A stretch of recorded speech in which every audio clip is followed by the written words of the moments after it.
Thank you, Jackie. I am so excited for this. This webinar has been a long time coming. And I'm so excited to see so many friends, Kevin and Fausto. I can see your faces, so you all get a shout out from me. Oh, there's Tana. Hi, Tana. But I think social innovation, just as a reminder, is relatively new as a formalized structure to the University of Kentucky.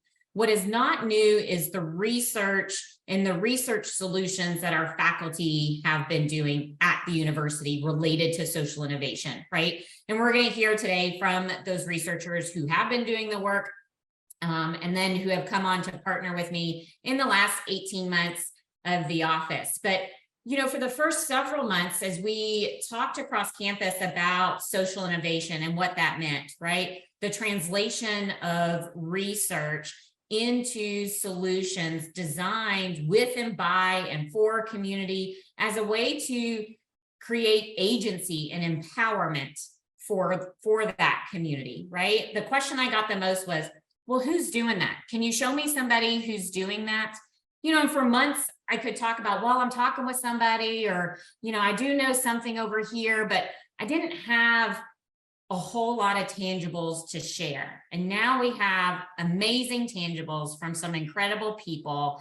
And I'm so thankful that when I asked my friends to join me today, they were all very much a yes. They come at it from very different perspectives and are at very different phases, which I think is really helpful if you're interested, if you're learning, if you're from a different institution that's starting to think about or is in the process of building what social innovation looks like for your campus.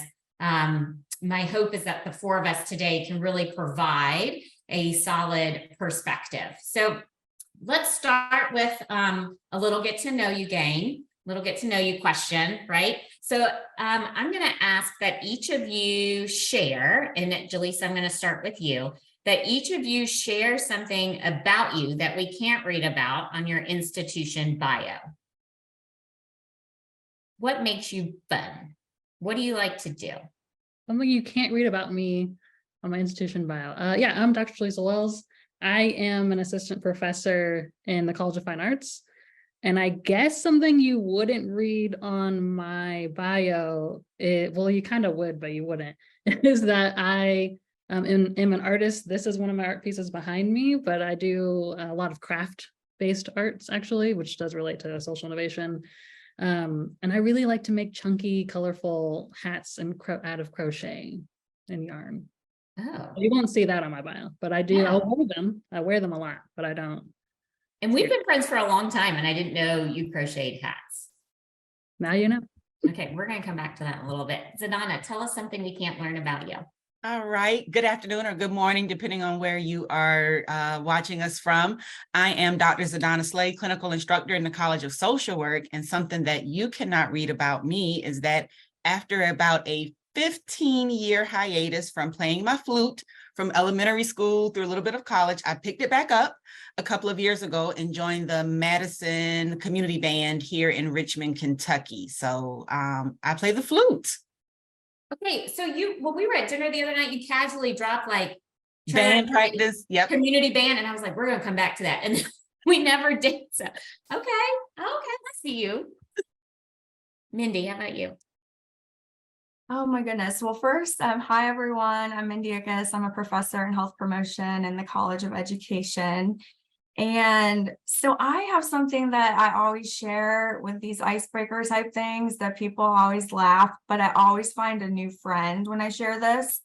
So I love the WWE. I love going to the live events. I get all the pay-per-views. So it's a really odd thing, I know, but it's really fun. It's like my, guilty pleasure, if you will. But I always connect with somebody where they'll message me like, oh my gosh, I also love WWE. And the last meeting I was in, the guy showed me a picture of a championship belt he had. So they're out there. That's hilarious. I did not know that about you, and I think it's fascinating. But as soon as you said somebody always laughs, I was like, I'm not going to giggle. I'm not going to giggle. And as soon as you said it, I giggled. Okay. I mean, I don't really picture me at WWE events either. So let's get and for the audience, Mindy and I actually go way back to some volunteer time in a previous life as running coaches. But so for our audience, let's start with what is social innovation, right? So I will define it for the office at the end. But before we do that, my question to each of you is, how do you define social innovation? Before I said it at you, did you consider yourself a social innovator? Is that something you thought of yourself as? So how do you define it? And did you consider yourself a social innovator? And Dr. Slade, we'll start with you. Put me in the hot spot first. So no, I did not consider myself anything in the realm of social innovation. At the time that we connected, I was still learning where my office was and how to get around campus. And then you came with this social innovation. I said, that's not what we do in social work. Yeah, we may do some innovative ways of strategy or practice and working with our clients, but that's not it.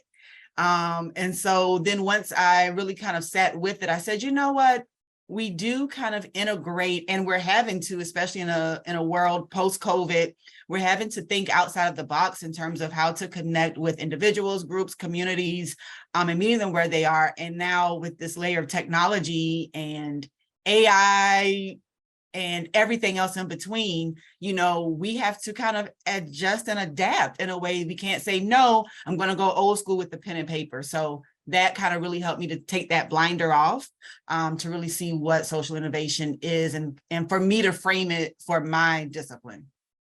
Yeah, that's great. And we're going to come back to, that's not what we do, because it turns out that is what you do. So we're going to come back to that in a minute. Dr. Wells. I'm glad I didn't go first, because I was like, I don't know. Innovation, what social innovation? I come at it from the perspective of social enterprise. So that's kind of like what my research is focused on a lot. And I've been thinking about what the intersections between enterprise and innovation are, and only recently I've kind of started to understand what that is more, particularly in the realm of the arts. And so I'm always somebody, when people talk about the arts and we talk about innovation, I'm like, art and innovation go together. It's hard to not be imaginative and creative and be innovative. Like, you have to have those at the same time. And to me, artists have that in like just droves, constantly thinking about new things, thinking about old things in new ways. And I guess that's probably the best way I'd define innovation. But then adding in social, there's some element of coming to people, right? There has to be some element of people and society broadly, or even just the people in your family, the people that you're around. How are you making doing things differently or doing things in unique ways for them? So I now would say, I guess I wouldn't say I was a social innovator at all. I wouldn't even say I was an innovator. I'm still trying to play with what that means for me as a label. I don't feel like I'm an innovator, but from the things that I've done over the last few months, especially with the Launch Blue program, it's helped me start to see where creative social innovation can happen, and how the things that I'm doing can impact the arts community, but also how that can impact the broader sort of society. So I feel like that's not really an answer, but that's my answer. No, it is an answer. And I think it tees it up nicely for us to come back and talk about the program that you were in, but also doing art differently and creatively in the way that you are now doing that from a truly innovative space to disrupt the way art is currently being done, right? And pieces are currently being made. So we're going to come back to that. We're going to come back to that. Dr. Hicks? Yeah, so I definitely did not consider myself a social innovator. I do think that in my work, so I do a lot of public health promotion type programs and interventions, and I work with youth and young people. I do think that working with them has pushed me to think innovatively, because we cannot keep doing the same thing to reach youth and young people. They're not looking at brochures that tell them about health risks. They really aren't reading emails or books. And so I think that I've been very fortunate to be around innovators. And so that has helped inspire my work. I guess I would define it as taking some sort of challenge or problem and thinking about creative ways to approach it, and maybe in a manner that you wouldn't necessarily have thought of on your own, working with other people to help you get there. Yeah. And that's a great actually transition to really coming to creating or identifying a more specific example, right? So at the University of Kentucky, we define social innovation as activities towards sustained social impact, social justice, and the common good. The critical components of that then are some type of translation to innovation, right?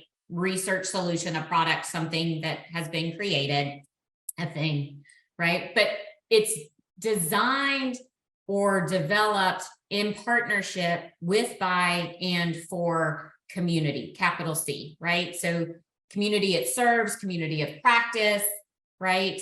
But it's done in co-creation, right? It's done in co-identification as opposed to a solution looking for a problem to solve inside of this space, right? And then it also needs to have some type of knowledge transfer or knowledge exchange in a way, Mindy, that you were just talking about, that is consumable, right, to the other side, receivable, that creates agency and empowerment, so that people are making more informed decisions or better decisions, or have information that they didn't know before that maybe changes how they see the community. Maybe it changes how they interact inside of the community, right? But it's not just something that, where everybody can say, well, everything's to make the world a better place, right? It's an intentionality within the co-creation, co-identification. And Mindy, I'm going to stay with you because as Jackie and I tried to come up with the title for this, it was like, I really want it to be about how awesome this group of people is, how awesome these friends are, and the superpowers that I think they have, which is really in what you all just defined, right? How you're thinking differently about solving the problems. Zadana, you said how we think differently about the work that we're doing and how we do that in a teaching and learning environment, right? Like that is critical for this. And it is your all superpower, because not everybody naturally is inclined to think that way and go, oh, you know what? Actually, yes, I am. This is for me, right? And so in using the superhero initiative, right? Social Innovators Activate. Mindy, I want to start with you because of the innovation that I've asked you to highlight. So if you don't mind, if you'll tell everybody kind of what it is and why this was so important for you. Sure, thank you. So I have had tremendous opportunities here at UK, and back in 2018, I did a study to learn more about e-cigarette use, specifically Juul use among our college students, because I was working with college students and they basically said, we have a problem. So what can we do about it? And of course, it happened in the last 3 weeks of the spring semester. So we quickly pulled a study together to try to learn more about what was going on, attitudes towards these products and things like that. So I tell you that because it was super last minute. It wasn't like I've been planning to do this study for 3 years. It was, driven by a public health issue, but we had to react pretty immediately. And so because of that study, so many things have happened, including kind of this social innovation example. So fast forward a year or so, CCTS put out a call to have a communication challenge. And they basically wanted researchers to pick a published article and to pitch a comic book about that article. And so I used the article that was published back from that 2018 study that was like a spur of the moment research study. And it has turned into one of the best things I've ever done in my life, because not only has it allowed me to work with, excuse me, such great partners here at UK, but it's helped to think about why we need that community buy-in and community feedback throughout the process. So I developed in partnership with many people and CCTS, a comic book called The Villainous Fate. And the comic takes you through a story of a young man who is introduced to e-cigarettes and he becomes dependent. His name is Depp, D-E-P for short. And his friend Kat is kind of along for the ride, and she doesn't really know what to do or how to help him, but she's also being influenced by potentially trying these products. So it's really a wonderful story, and it also integrates the research. So we throw in research highlights. Everything is driven by evidence that we know exists, as well as our ongoing research in the area. So I grew up in a developing country, and my grandmother would send us Archie comics, right? And that, one of the things about it was like, it was fun. Like you said, it was consumable. But it was easy for me as a kid to relate to, even though it wasn't the environment that I was in. Can you talk a little bit about how did you come up with Dev, right? How do you make sure that it's going to be relatable, right? Especially for children. How do you make sure that you're not coming to the end of the story, right? Like, okay, so it was an accidental research article, which who says that? The superpower, accidental research article, right? So how do you make sure that what you've now built doesn't accidentally end? Yeah, and I'd love to share an image if that's okay with you. I think it might help you all get a sense of the comic and kind of who we're trying to reach. So let me see if this works. The internet's not working too well today. Okay, are you all seeing that? Yes. Okay, wonderful. So this is the cover of the comic. And again, The Villainous Fate. And so when you ask about the characters, so we took a ton of time in thinking about who do we really want to reach, our target audience.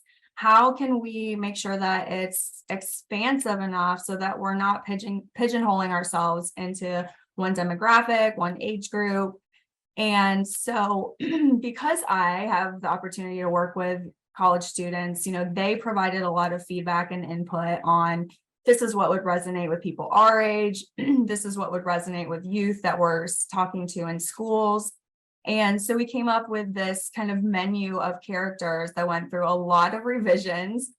But here, you'll see that we wanted these characters to be relatable, but kind of Serenity, like what you said, we want them to go beyond this comic.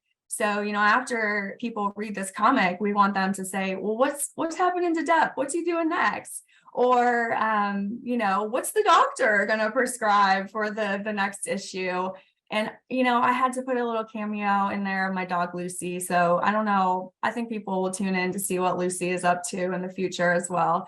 But, one of the things here that you can see is that we also portrayed the industry.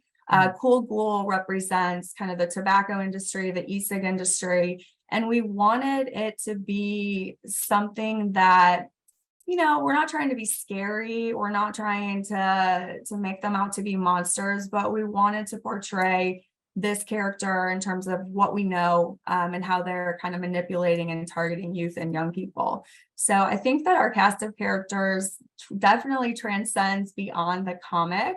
And I'm excited about the potential there. That's awesome. And you're right. I think sharing that really is helpful to see the process and the intentionality behind it. A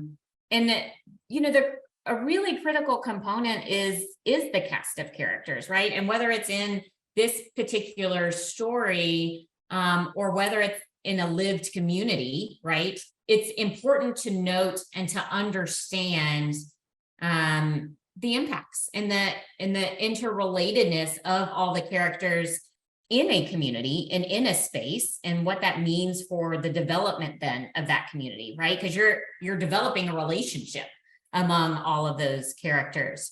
And I'm going to use that then to transition to Zadana and her innovation. And we have so many entry points here that we can talk about, but I want to start with this community piece because that was so critical to the success of Villainous Vape, and it's critical to any story, but it's also so critical to you and the story that you're trying to tell. So will you talk a little bit about your innovation, and then we'll work our way backwards to how we got there. Okay, so just a little bit of background and context. Typically when, social work comes to mind, people often think of child welfare, more of the clinical therapy, counseling piece. And so my practice experience delves into more macro-based community organization work. So the courses I teach are policy, social justice, community-based type courses. That's kind of my wheelhouse. And so when I met Serenity, it was to say, hey, this Office of Technology Commercialization is such a wide range of opportunities for our DSW, our doctoral students in our doctoral of social work program, that, hey, let's kind of talk about how they can bridge their ideas from their capstone or social justice in terms of using social innovation to create their magic wand that we tend to say in social work, to create this magic wand to now develop some sort of product, some sort of tangible piece to help aid or address the social justice issue. So Serenity and I came up with this great plan, like, hey, we're just going to brainstorm, come up with a community issue, and then we'll brainstorm what the idea is like and use it as an example for your students.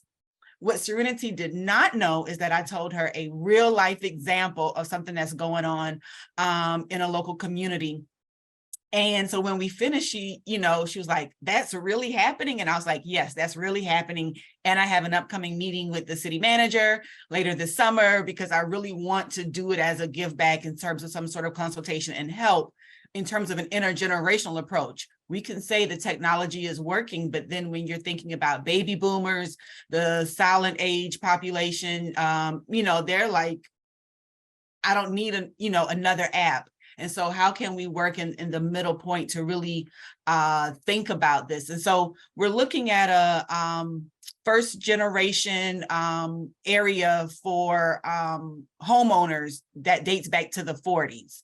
And this location was for African-American communities, individuals who just returned from World War II. And so it was the first time home buyers. And so now you're looking at this point, this is 1940s, at this point, now you have third generation residents who are now living in the homes.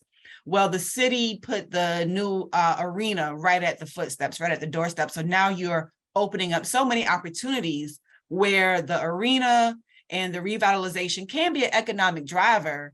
But at the same time, when you think about economic drivers in an area that was once the thriving point for African Americans, now is that threat of gentrification.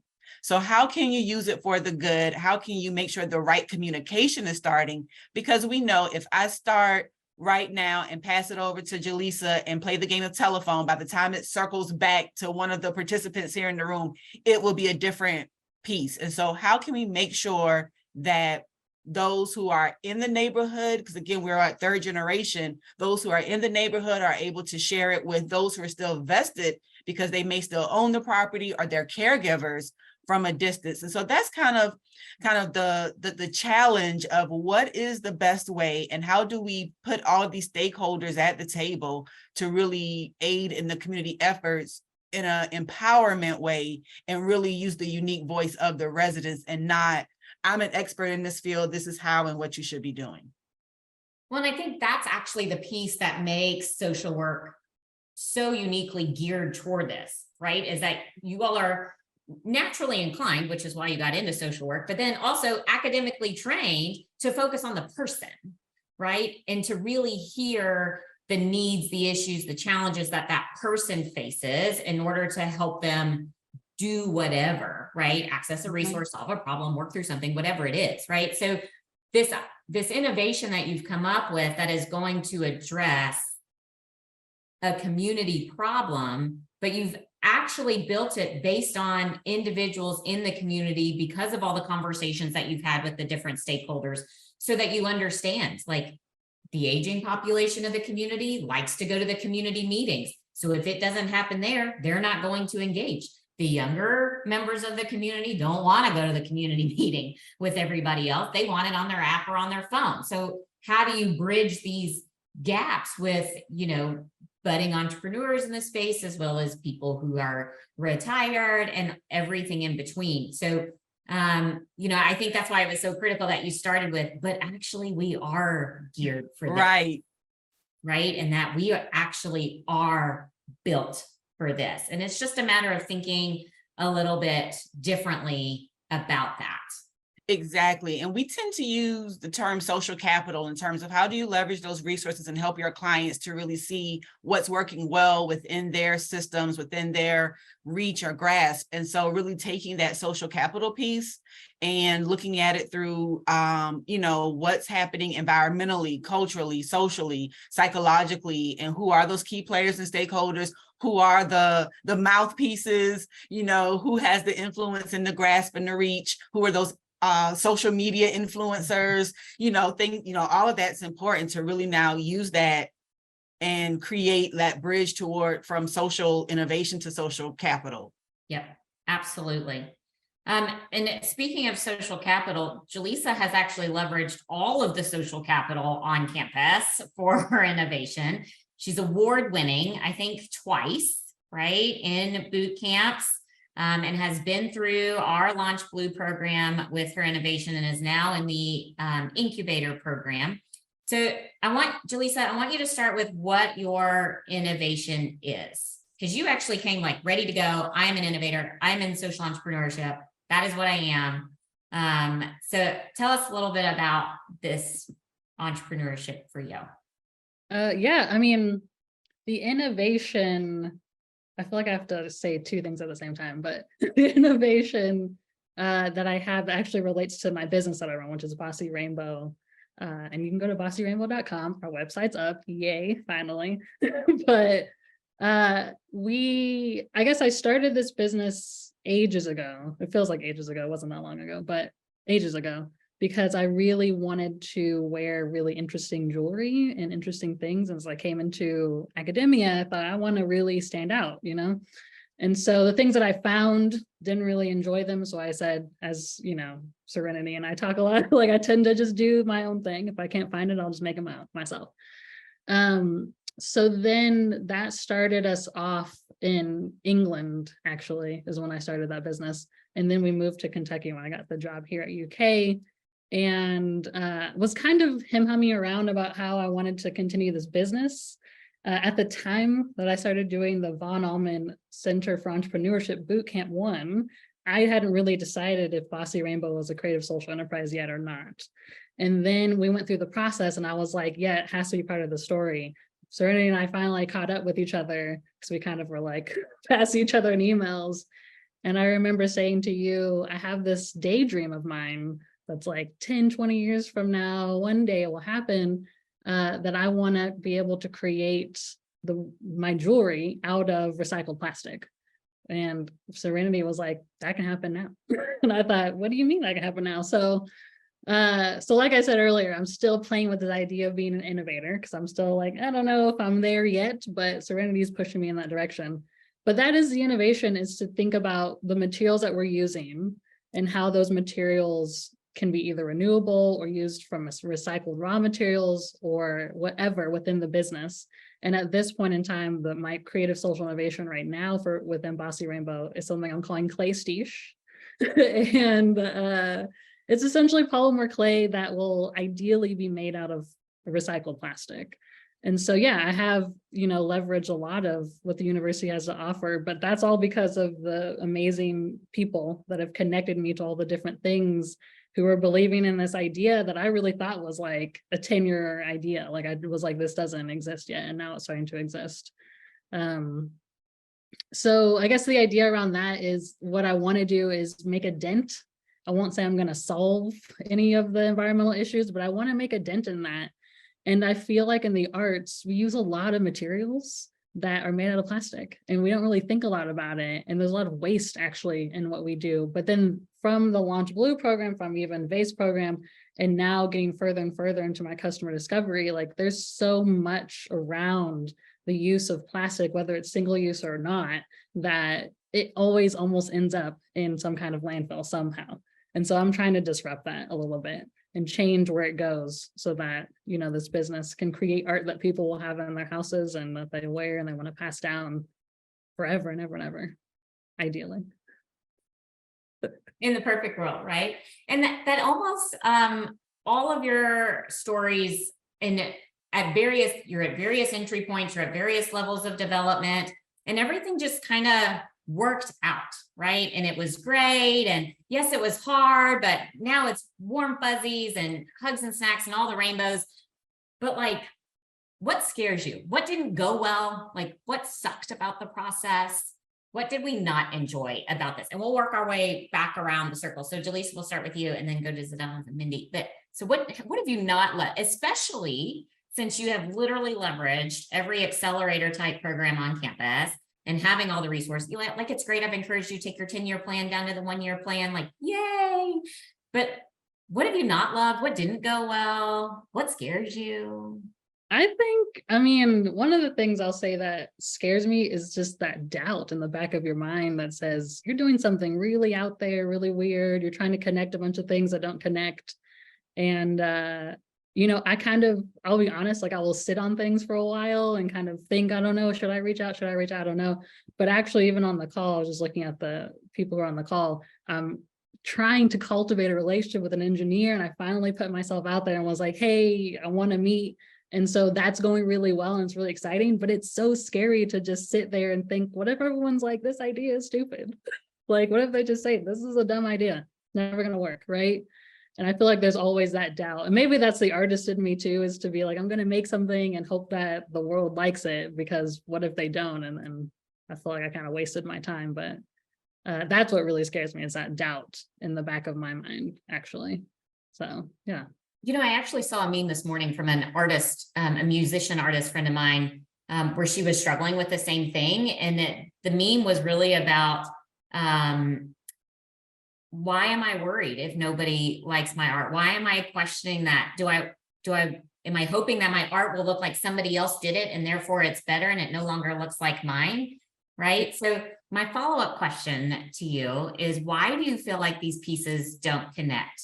Right? It is your art and you are doing really cool things and changing what art can be made of. So what is it that you feel like maybe doesn't connect, or where do you think the friction point is? Well, I think I thought, okay, I've met people who've changed my mind recently, but I think I thought like art is art. And what I'm talking about is science. Like that's a sciencey thing. Like I'm not a scientist. So like, cool, great. Here's the idea, but I don't know how to do it. And so like, when I started to shift that mindset to be like, but the idea itself is valuable, and it's like driving the idea forward, that's what I'm doing, and bringing in the partners and bringing in people and exciting them about this idea and where it can go, and then getting validated by that, right? Like getting the customer discovery, talking to partners, finally putting myself out there and say, hey, I want a partner. And they're like, this sounds cool. I'm down, I'm in, you know, talking to even the people, because my business Bossy Rainbow is run by myself and my sister and my husband. And like, even they're like, we're excited about like what's going to happen next. So they're getting more excited about what the business could be. And it's just letting your light out a little bit more and letting it shine a little bit more and saying like, hey, I want to start sharing this with people. I think that's shifted my mindset around it. And maybe I'm not a like traditional scientist, but I am an innovator. And I think that's important to remind myself of that is also itself a creative practice. And Zdana, I actually think this is the perfect transition for you, because we talk about this a lot, right? Because research is not part of your daily job, right? Entrepreneurship, creation, right? Creative social enterprise, like Jaleesa just said, is not part of your daily job. You're focused specifically on the teaching and learning, and yet we still got here, right? So what hasn't gone well? What has scared you about the process? What are your thoughts? What hasn't gone well is the timeline that I have for myself and want to get things done, but then the priority of, you know, the other calling of like, hey, you're here to teach. And so trying to find that balance. But I would say even I found that I couldn't move ahead with certain things as it relates to working with the community because they were working on like funding aspects. We had to wait legislation year, budget cycles, all of that. So that really gave me time to really kind of observe more, listening, taking feedback, develop themes.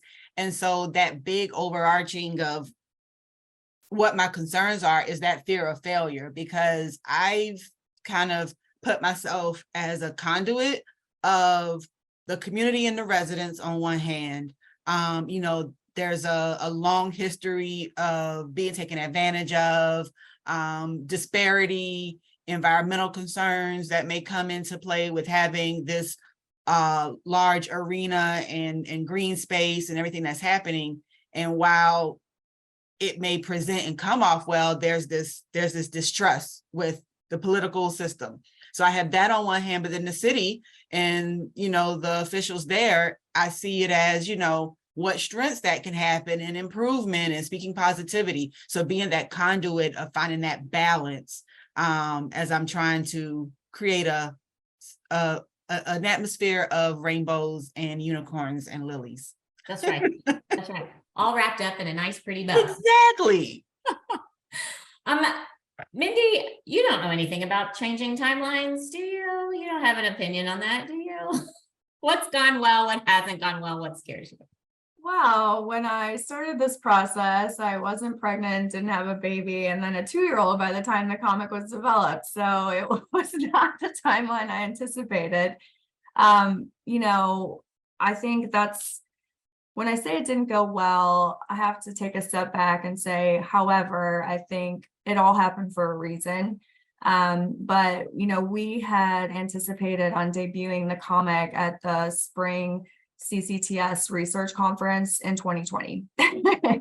And so we worked really hard to get everything finalized and get copies printed. And then the world shut down for a while, for maybe 2 years, actually.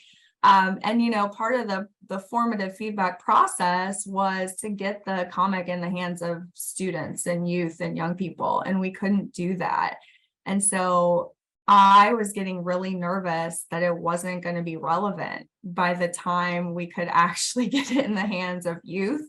I guess it's unfortunate, but, you know, the e-cigarette is still a problem, e-cigarette use in youth. But I think that was certainly a challenge, and being patient. But through that time, I had the opportunity to meet with Serenity and think bigger, you know, that this can be more than developing one comic. So again, I think it was timely. It was certainly frustrating at times. Yeah, sometimes I think we're our own worst enemy, right? Because we create these timelines or expectations on what we should or should not be doing or how it's supposed to go. And as professionals, I think we're naturally driven to then achieve, right? So then when we can't, for a variety of reasons, whatever it is, it's really difficult.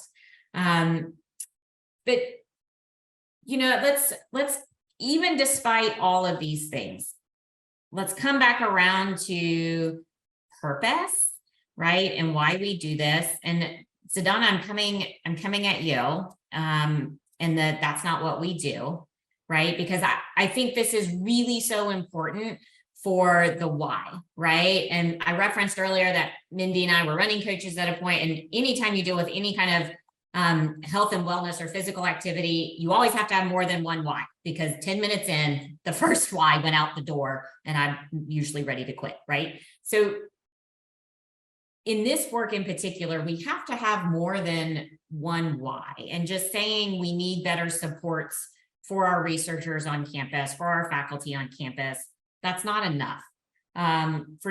For us to say within a college, that's not what we do, but okay, I can see how it's valuable, right? Like you said, that's not going to cut it when there's all these barriers, right? So why do you think having a focus on social innovation is important at UK? It drives back the part of what we do in our UK community, and that's not just in Lexington, but even abroad and internationally, it's an inter and intradisciplinary process and focus. And so for me to think that social work is simply just working with individuals, groups, and communities, and that's it, it creates a deficit, not only for my professional career, but the heart of our mission and our work at UK. And so I think that really helped me to situate and learn that, okay, social work really can tie in to these technology spaces, and I'm not limited to just one community, one aspect in terms of just working with my students or our partners or our agencies who support us through internships, but also it can be a teaching experience in terms of how to navigate community engagement and teach the students that these are the steps and these are the processes through it. So it became not only a opportunity for, UK in the broader sense, but then it goes back to the reason why we're all here, the students, so it connects back to the students. And so I think of that, like that full continuum of how social innovation really does have multiple arms and legs to reach out to anyone involved in a higher ed setting. Well, I'm glad we recorded that. That was great. Good job. Thank you. Jaleesa, why do you think it's important to have social innovation at UK? And again, especially since you've seen the bigger ecosystem, right? So I think a lot of times the infrastructure feels enigmatic. How do I get it? How do I use it? Right? You've been a part of the larger ecosystem that we have and that larger network.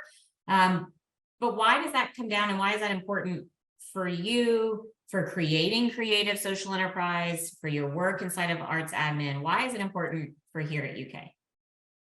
I think it's important. I mean, what Zadana said was perfect, to be honest, but I think it's important because, I'm an ideas person, and I feel like there's so many people with ideas who just don't know where to put them. And having these sort of frameworks or these pathways or even pipelines, we could say, is super critical, and UK being really invested in that is really amazing, because there are a lot of places that they're not invested in that yet. I think there's the wonderful element of working with students, but there's also the wonderful element of working with like academics and researchers to start thinking about what is it that we're doing that has impact on society. And we're in that era of time where everybody's like, well, what does it mean for me to have this water bottle, or what does it mean for me to have this thing or have that? Like, everyone's thinking about it, and we're all trying to figure out how we can maybe make our world a little bit better and maybe last a little bit longer. Perhaps would be nice. So I think at UK it's important to do it here.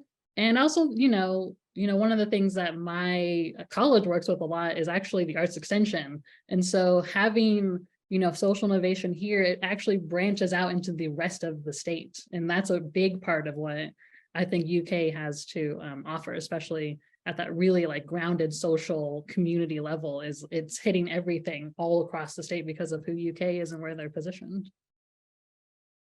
Mindy, before you answer the question, I'm sorry, this is not fair because I'm changing the question for you.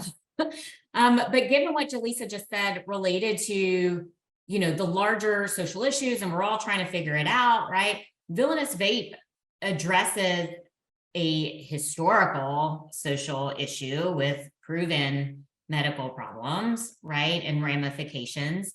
So I guess I'm asking, why do you feel like this is important from two perspectives, right? Not just social innovation at UK, but your ability to do this work for the particular issue that you're trying to solve, when your real life job is the ADR for research, right? So from a research perspective, why does your work matter? From a social innovation perspective, why does all of this matter for UK?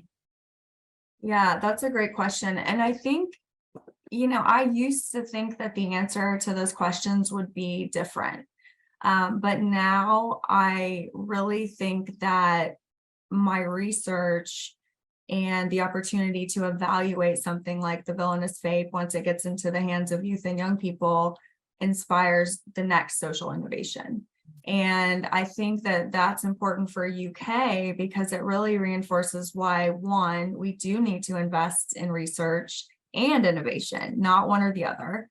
And I think we can also build collaborative partnerships. So maybe somebody isn't a researcher, but they are very creative and an innovator. And so how can we bring those people together? I think with the comic, I got to work with a tremendous illustrator. I mean, I certainly didn't draw those pictures and didn't come up with that on my own. So I think that's why it's important for UK. And then bigger picture, it just speaks to the fact that we have a lot of solutions within us and within the communities that we serve. And so similar to what Donna said, you know, going back to those communities, engaging those communities to help us come up with the solutions. And then that continues to inform our research and next steps and next innovation. Great. So we'll do one more round of questions, and then we'll go to our participating audience for questions. Because I can see some of you, I won't call you by name, but I'm confident you have questions just because I know how you operate. So Jaleesa, we'll start with you. Final parting thoughts, comments, advice for two different perspectives, for other faculty looking to engage in social innovation, or for a community member who's looking to engage with faculty, specifically with social innovators on campus. Advice, thoughts, comments. Nice comments. I mean, going back to what you said about how I kind of navigated the broader network and landscape that UK has, I think in what I just said at the end too, like UK is all over Kentucky, not just even in Kentucky, right? Like I met a woman who somehow got connected to something. I want to say it was a Launch Blue webinar, and now she's over in New York and I'm here, you know what I mean? And we're connecting with each other that way. So I would say my advice for faculty and for community members is to go for the accelerators and start meeting people and start talking about your ideas with people, because even if it's scary, like it was for me, like it's going to help you just start to think about what it is that you're actually wanting to do. And I want to say one of the sort of advisors that we had in the VACE program especially was like, this is your business, this is your thing, but it's about you articulating what that is and standing by that. And I think when it comes to ideas, we kind of let them fly around and fleet away from us, but sometimes it's okay to hold on to that and put it into a space and start thinking about how you can shape that idea. So that would be my advice for community and faculty people. Yeah, I love that we do that, right? Like, oh, that's not for me, or I'm sure somebody else would do it better, or I don't have time for that, or whatever it might be. I love that. Just own it, own your superpower and give it strength. So Donna, how about you? Thoughts, advice, comments for other faculty or community? So I'm quite sure if I say ditto, that's not acceptable in this space. So I won't say ditto. So I will say ditto.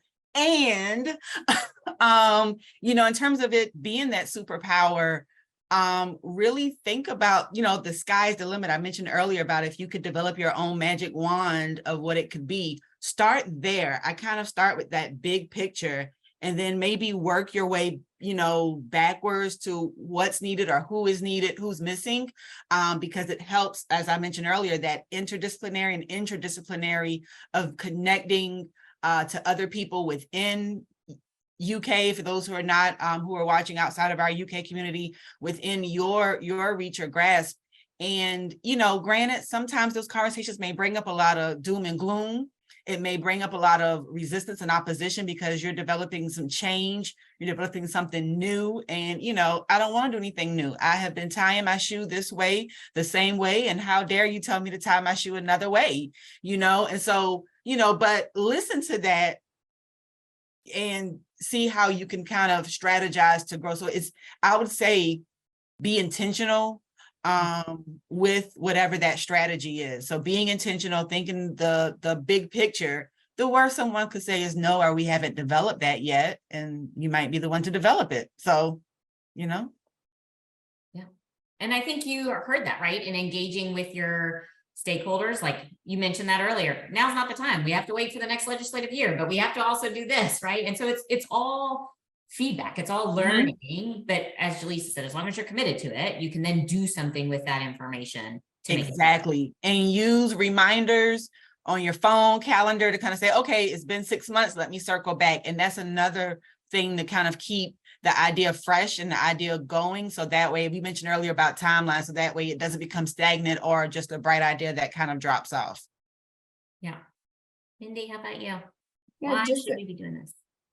Just a couple things to add. You all covered it. Connecting your passion to these opportunities. Sometimes I feel like we think we have to do something else or something new or something different, but really kind of think within what drives you, what are you passionate about, and then use that to inspire social innovation. And then I think that it's okay. I'm a big picture thinker. And it's okay to think big. However, it's also okay to start small. Serenity and I had many conversations, and I probably didn't send her stuff because I thought it's not enough. You know, we need more. Things need to be perfect before I send it to that next level. And so don't let that hold you back from getting started. Yeah, you saw me react to your last response in saying that you thought you used to think these were separate answers, and now you see research and innovation as attached together. And that "and" is something that I and our team has worked really hard to try and communicate, that it's not separate. It is, and it is for everybody. Thoughts or comments on that? Mindy, I'll start with you. Oh, did you say mine? I'm sorry. Mm-hmm. Yeah, no, I think that just to echo similar sentiments, it's important for everyone to recognize their strengths and what they bring to a partnership. And so again, whether you're a researcher or not, there are probably people doing research in the area that you're interested in. So how might you partner and build those collaborations? So Donna and Jaleesa, any final responses to that? One thing that, you know, once you start, and I blame it on the algorithms and the devices that listen to us, because once I start researching or searching something and find a program, and then, you know, our social media, then I learn about, oh, a program or something that may do one piece of what I want to do. And so that's also encouraged me, hey, let me reach out and see if they have time to meet. Again, what's the worst that they could say? No. If they don't respond, I'll continue to move on. But it's really helped me to see how, for me, working in a community space with individuals, how other people are doing things, what best practices are out there. And then, of course, highlighting that in the classroom space as well. So it becomes twofold. Yeah, I think I'll add to, from a theater perspective, something we do a lot, not just theater, also in music. It's called yes and it's like a way that we play with improvisation. And I feel like that applies here too, right? Like, yes, and who are the partners I can connect with? Yes, and what more could this be? And when you stop kind of holding it to yourself, like I was doing, you know, especially as researchers or creative people, we kind of get like, don't share my idea with anybody. If they know about it, they're going to steal it. Like, actually, yes, and you might find partners who want to help to build on that idea and make it even greater than what you could have imagined just on your own. So yes, and. Yeah, and for anybody who knows Ian McClure, our AVP of the office, he's a big fan of the yes and I have, which I love, right? Because I don't want it, don't ceiling me, right? Nothing will kill my spirit faster than if you tell me to like just maintain the status quo over here. Love the yes and, but I have learned to leverage the yes and for things that I need, right? So when he's like, so speed's picking up, campus is loving what you're doing, everybody's learning more. I'm like, no, because, and he's like, whoa, it's supposed to be yes and. I'm like, no, here's what I need. And that's how I get what I need for the office. It's to leverage the opposite of the yes and, because that's what he loves to hear.